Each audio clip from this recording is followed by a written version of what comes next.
Friends, இன்றைக்கி நாம் கேசரி தான் பார்க்க போகிறோம். ஃப்ரூட்ஸ்லாம் போட்டு கல்யாணத்தில் செய்வாங்க இல்லையா, அந்த கேசரி தான் செய்ய போகிறோம்.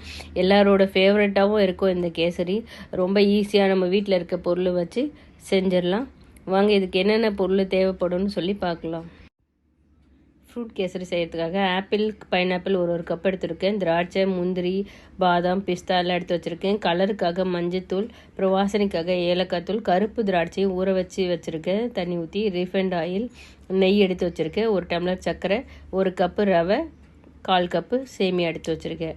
ஒரு பாத்திரம் நல்லா சூடு எடுத்ததுக்கப்புறமா எண்ணெய், ரீஃபைண்ட் ஆயில் 2 ஸ்பூன் போட்டுட்டு, அப்புறம் நெய் 2 ஸ்பூன் போட்டு பருப்பு, திராட்சை எல்லாமே போட்டு நல்லா வறுத்துட்டு, சேமியா இது வறுக்காத சேமியா, அதனால் நல்லா கொஞ்சம் சேமியா வறுத்துடணும். அடுத்து 1 கப் ரவை எடுத்து வச்சுருக்கோம் இல்லையா, அதே போட்டு நல்லா வறுக்கணும். இது அளவு என்னென்னா 1 கப்பு ரவைக்கு 1 கப்பு சர்க்கரை. பழம்லாம் ஒரு கப்பு போடுறோம் இல்லையா, அதனால சர்க்கரை சரியாக இருக்கும். இந்த அளவுக்கு சர்க்கரை நீங்கள் அதிகமாக சாப்பிட்றோன்னா இன்னும் ஒரு 1/2 கப்பு போட்டுக்கலாம். ரொம்ப போட்டால் ரொம்ப திகட்டாலாம் இருக்கும். ரவை நல்லா வறுப்பட்டதுக்கப்புறமா ஆப்பிள், அன்னாச்சி பழம் எல்லாம் கட் பண்ணி வச்சுருக்கோம் இல்லையா பிடிச்சோ, அது எல்லாமே போட்டு நல்லா அதையும் ஒரு டைம் வதக்கிடணும். வதக்கிட்டு காஞ்ச திராட்சை ஊற வச்சுருக்கோம் இல்லையா, அதையும் போட்டு நல்லா எல்லாம் மிக்ஸ் பண்ணிடணும். எல்லாமே நல்லா மிக்ஸ் பண்ணிடணும். சைடில் 1 கப்பு ரவைக்கு 2 கப்பு தண்ணி வச்சுருக்கேன் நான். அது நல்லா கொதிக்கட்டோன்னு சொல்லிட்டு ஊற்றிடணும். அந்த 2 கப்பு தண்ணியும் கொஞ்சம் கொஞ்சமாக ஊற்றிட்டு நல்லா கிளறி விடணும். அப்போ தான் ரவை நல்லா வெந்துடும். அந்த சூடு தண்ணிலேயே ரவை நல்லா வெந்துடும். நல்லா கிளறி கொடுக்கணும். அப்போ தான் நல்லா ரவை வெந்துடும்.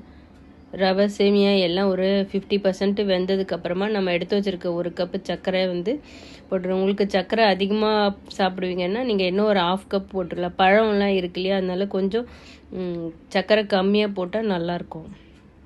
சர்க்கரை போடும்போது ஃபஸ்ட்டு இந்த மாதிரி தான் தண்ணியாக இருக்கும். அப்புறம் கொஞ்சம் நேரம் நம்ம கைவிடாத கிளறிக்கிட்டே இருந்தோம்னா இந்த மாதிரி கட்டியாக மாறிடும். அதுக்கப்புறம் நம்ம இப்படியே வச்சு சாப்பிட்லாம். பிளேட்டில் போட்டு பீஸ் பண்ணியும் சாப்பிட்லாம். நாங்கள் பிளேட்டில் ட்ரான்ஸ்ஃபர் பண்ணி பீஸ் போட்டு வச்சோம்னா பசங்க சாப்பிட்றதுக்கு வசதியாக இருக்கும்க்காக இது மாதிரி செஞ்சு வச்சுருக்கோம். பிடிச்சிருந்தா லைக் பண்ணுங்கள், ஷேர் பண்ணுங்கள், சப்ஸ்கிரைப் பண்ணுங்கள். தேங்க்யூ.